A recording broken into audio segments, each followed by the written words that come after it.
আরও একটি নতুন ক্লাসে সকলকে স্বাগতম। আমরা আজকে আলোচনা করব কিভাবে ওয়ার্ডের ফাইল ওপেন করে ওয়ার্ড থেকে কিভাবে আমরা ডেস্কটপের কোনো একটা ফোল্ডারের মধ্যে ফাইল নিতে পারি। অর্থাৎ এখানে যে মাই ফোল্ডার নামে ফোল্ডারটি রয়েছে, আমরা কিভাবে এখানে ওয়ার্ডের ফাইল সেভ করতে পারি ওয়ার্ড থেকে। তো চলুন সেটা শুরু করা যাক। তো প্রথমে আমরা চলে আসলাম ওয়ার্ড ওপেন করে আমাদের একটা এরকম চলে আসছে। তো আমরা এই ফাইলটা যেটা আছে, এই যে ওয়ার্ডের ফাইলটাকে আমরা সেভ করব ডেস্কটপের কোনো একটা ফোল্ডারে। তো এটা করার জন্য আমাদের কী করতে হবে, এখানে চলে আসতে হবে। তো তার আগে আমরা এখানে ফাইলটার একটা জিনিস লিখে রাখি, 1 2 3 দিয়ে রাখলাম। দিয়ে এটাকে আমি এই ফাইলের মধ্যে আমাদের 1 2 লেখা আছে। তো এই ফাইলটাকে আমরা ডেস্কটপের মধ্যে কোনো একটা ফোল্ডারের মধ্যে সেভ করবো। এটা করার জন্য আমাকে এখানে চলে আসবে ব্যাক স্টেজের এখানে ফাইল নামে অপশনটি আছে, এখানে ক্লিক করলে এরকম একটা ব্যাক স্টেজ চলে আসবে। এখান থেকে সেভ বা সেভ অ্যাজ দুইটা অপশনের মধ্যে যে কোনো একটা ইউজ করলেই হবে। তো আমরা এখান থেকে সেভ ইউজ করতেছি। তো সেভ ইউজ করার পরে কিন্তু এরকম একটা ইন্টারফেস চলে আসবে। তো এখান থেকে এই পাশে রয়েছে ব্রাউজ। তো আমরা এই ব্রাউজে ক্লিক করব। তো এই ব্রাউজে ক্লিক করলেই কিন্তু এই ধরনের একটা উইন্ডো চলে আসবে, অর্থাৎ এরকম একটা ডেস্কটপের একটা উইন্ডো চলে আসবে। তো একটু খেয়াল করেন, এখানে একটা তীর চিহ্ন রয়েছে, দেখেন মাউসের পয়েন্টারটা কিন্তু একটি তীর চিহ্নের মতো হয়ে গেছে। এখন যদি আমি মাউসকে ক্লিক করে ধরে যদি সামনের দিকে নিয়ে আসি, তাহলে এই উইন্ডোটা কিন্তু ছোট হয়ে যাবে। তো এটা এই জন্য বলতেছি, কারোর কম্পিউটার এই জিনিসটা কিন্তু এরকম ছোট হয়ে আসতে পারে, আবার এটাকে মুভও করাতে পারে। তো এটাকে কীভাবে মুভ করতে পারবেন, এখান থেকে কার্সরটা এখানে এনে ক্লিক করে ধরে একটু মাউসটাকে ঘোরালেই কিন্তু এটা মুভ হবে। তো কারো যদি এটা যদি এরকম ছোট হয়ে আসে, তাহলে এটাকে বড় করার উপায় হচ্ছে যে এই পাশে যে তীর নিয়ে আসবেন মাউসের পয়েন্টারটা এখানে নিয়ে আসলেই কিন্তু তীর চিহ্ন হয়ে যাবে। তো এখানে আসার পর ক্লিক করে ধরে এভাবে টানে নিয়ে আসবেন, ছেড়ে দিবেন, মাউসের যে বাটনটা চেপে ধরছেন ছেড়ে দিবেন, তাহলে এরকম চলে আসবে। তো তারপর এখান থেকে দেখবেন যে ডেস্কটপ কোথায় লেখা আছে, যে এখানে আমার ডেস্কটপ লেখা আছে। আবার এখানে দেখেন কুইক। তো এরকমও থাকতে পারে, যদি এরকম থাকে তাহলে এখানে তীর চিহ্নতে ক্লিক করলে কিন্তু এর ভিতরে অপশনগুলো চলে আসবে। আবার দেখেন যে দিস কম্পিউটার লেখা আছে, এটাতে যদি তীর চিহ্ন দিই তাহলে এর ভিতরে যে অপশনগুলো আছে সেগুলো চলে আসবে। তো এইভাবে আপনারা তীর চিহ্নগুলো ব্যবহার করে করে এগুলো দেখে নিতে পারবেন। তো আমার এখানে চলে এসেছে ডেস্কটপ, আমি ডেস্কটপে ক্লিক করলাম। তো ডেস্কটপে ক্লিক করলে কিন্তু ডেস্কটপের মধ্যে দেখেন এইগুলো ফোল্ডার কিন্তু ইতিমধ্যেই রয়েছে। তো এটা বোঝানোর জন্য আমি দেখাচ্ছি, এখানে যে বাঁধন আর চাঁদনি নামে দুইটা ফোল্ডার কিন্তু আমার ডেস্কটপে রয়েছে। তো বাঁধন আর চাঁদনি এই দুটো নাম আপনারা একটু মনে রাখেন। তো আমি আবার কেটে দিচ্ছি। তো দেখেন আমার ডেস্কটপে কিন্তু বাঁধন আর চাঁদনি নামে দেখেন এখানে চলে আসে, কিন্তু চাঁদনি এবং বাঁধন নামে এই দুইটা ফোল্ডার কিন্তু অলরেডি আছে। তো ডেস্কটপের এই ফোল্ডারের মধ্যে ফাইল রাখতে হবে।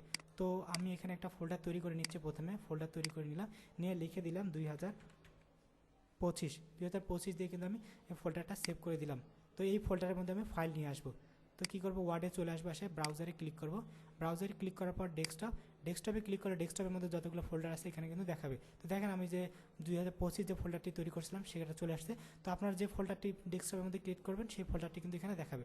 তো আমি যে এই ফোল্ডারটি ক্লিক করে দিলাম, ঠিক আছে। ক্লিক করার পর দেখেন এই ফোল্ডারটিতে কিন্তু ডাবল ক্লিক করতে হবে। দেখেন ডেস্কটপ থেকে এরকম 25 যদি আসে তাহলে কিন্তু সেভ আছে।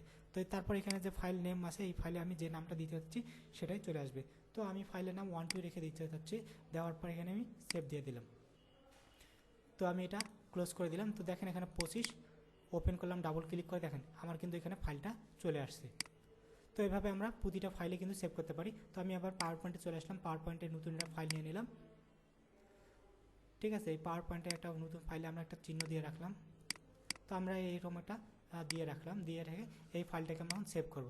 তো কি সেভে আসবো, আসার পর ব্রাউজ থেকে দেখেন এরকম ছোটো চলে আসছে, এটাকে আমরা একটু বড় করে নিব এভাবে ক্লিক করে। তারপর এখান থেকে আমরা চলে আসবো ডেস্কটপ। তো এইভাবে আমরা মাউসের হুইলটাকে ঘোরালে এই যে ডেস্কটপটা চলে আসবে, এখানে ক্লিক করব। তো এখানে ক্লিক করার পর এখান থেকে আমরা আমাদের ফোল্ডারটাকে খুঁজবো, মাউসের হুইলটাকে ঘুরিয়ে খুঁজবো। তারপর এখানে যে 25 রয়েছে এখানে আমরা ডাবল ক্লিক করব। তো ডাবল ক্লিক করলে দেখেন এখানে দিস পিসি থেকে ডেস্কটপ থেকে 2025 নামে ফোল্ডারটি দেখাচ্ছে। তো তারপর এখানে যে আমার ফোল্ডারের নাম যেটা আছে সেটা থাকবে। আমি যদি নামটা চেঞ্জ করতে চাই তাহলে এখানে যেটা লিখে দেবো সেটাই। তারপর এখানে সেভ করে দিলাম। তো এই ফাইলটা আমার সেভ হয়ে গেছে, দেখেন পাওয়ার পয়েন্টের ফাইলটি সেভ হয়ে গেছে। তো এবার আমরা এক্সেলে চলে আসলাম। এক্সেলের ফাইলটি কীভাবে সেভ করবো, এক্সেলের নতুন একটা ফাইল নিলাম, নেওয়ার পর সেভ অ্যাসে ফাইল থেকে সেভ অ্যাসের অপশন চলে আসলাম। আসার পর ব্রাউজ থেকে এটাকে যে এখানে ক্লিক করে এটাকে বড় করে নিলাম।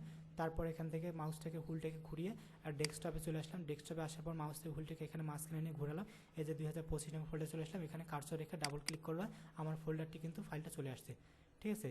তো আপনারা হয়তো ভাবতেছেন যে এখানে যে আগের ফাইলগুলো দেখাচ্ছে না কেন, এখানে দেখাচ্ছে না কারণ এটা হচ্ছে যে এক্সেলের ফাইল, এখানে দেখাচ্ছে না। এক্সেলের কোনো ফাইল ওই ফোল্ডারে নেই, যদি থাকতো তাহলে সেটা দেখাইতো। তাহলে আমি এখান থেকে সেভ করে দিলাম। তো আমি এই ফোল্ডারে চলে আসলাম, ওপেন করলাম, ডাবল ক্লিক করে দেখেন আমার 3টা ফাইল কিন্তু চলে আসছে। তো আমি আবারও ওয়ার্ডে চলে আসলাম, ওয়ার্ডে চলে আসে এবার দেখাচ্ছি সেভ আস। তো আমি চলে আসলাম এখানে সেভ আস অপশনে চলে আসে ব্রাউজারে ক্লিক করার পর কিন্তু দেখেন আমি ওয়ার্ডের ফাইল কিন্তু 1 2 নামে অলরেডি একটা সেভ আছে এটা দেখাচ্ছে, ঠিক আছে। তো একটু আগে কিন্তু দেখাচ্ছে না কোনো ফাইল, তো এটাই বলতেছি চাচ্ছিলাম যে যদি ওয়ার্ডের ফাইল ওখানে থাকে তাহলে ওয়ার্ডের ফাইলগুলো দেখাবে, আর দেখেন অন্যান্য ফাইলগুলো কিন্তু দেখাচ্ছে না। তো এইটাই হচ্ছে মূলত পার্থক্য, ঠিক আছে। তাহলে আপনারা এভাবে এটা কাজ করলে কিন্তু বুঝতে পারবেন। তো আমাদের আজকের যে ক্লাসটা ছিল এটা হচ্ছে যে ফোল্ডার ক্রিয়েট করে ফোল্ডারের মধ্যে ফাইল না নিয়ে ওয়ার্ড বা যে কোনো যে পাওয়ার পয়েন্ট, এক্সেল এগুলো ওপেন করে সেখানে ফাইল নিয়ে সেই ফাইলটা এই ফোল্ডারের মধ্যে কিভাবে সেভ করতে হয় আমি সেটা আজকে আলোচনা করলাম। তো আপনারা একটু বারবার দেখবেন, তাহলে আপনাদের অনেক সহজ মনে হবে। তো ধন্যবাদ সবাইকে।